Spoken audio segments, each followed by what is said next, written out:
Hi guys, it's Friday, so we're going to do another behind the scenes. And in keeping with this week's topic of the modern man and self-awareness, I was going to give you guys a bit of an insight into my own journey in regards to getting grips with being a modern man and self-awareness. So historically, I always used to use food and drink, and there were periods of my life where I used drugs as well and spending money. I used all four things as ways of altering how I felt. If I was feeling down, if I was feeling overwhelmed, stressed, anxious, depressed, I would turn to one of these things that I knew did a great job of numbing how I felt. I knew that if I ate a whole large Dominoes pizza and a tub of Ben & Jerry's and a box of Cadbury's Fingers, I knew that doing that would alter how I felt from feeling unhappy and negative to feeling more positive. I'd be feeling pleasure. However, I did that for so many years without really realizing that it's a short term, it's not even a solution, it's a short term break in how we're feeling.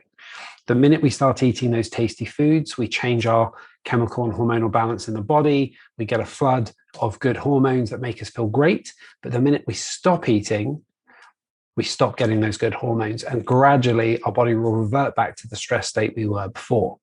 Now, if we're unaware of all of this, we can't do anything to change it. We can't do anything to stop our negative, unhealthy habit traits. However, if we work on improving our self-awareness, as I had to do for many years, we can get to a point where we are aware that we have these coping mechanisms in place, and then we can become aware of what triggers us to turn to those coping mechanisms. So for me personally, I had to realize why I was being triggered.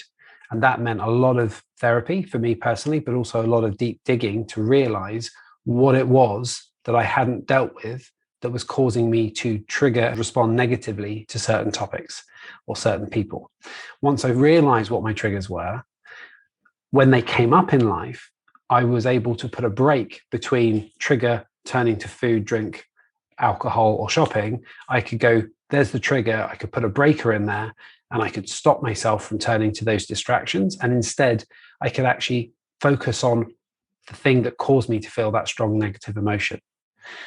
Normally, it's because I was dragging something up from the past, or I was worrying about something that's yet to happen from the future. Essentially, I wasn't being present. And if we're not self-aware, we're never going to be aware that we're not present-minded.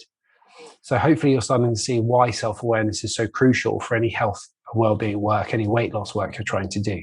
So once we can improve our self-awareness and we can become aware of what's going on and aware of how we're reacting, we can start to flip the script and change those unhealthy habits and replace them with healthy ones.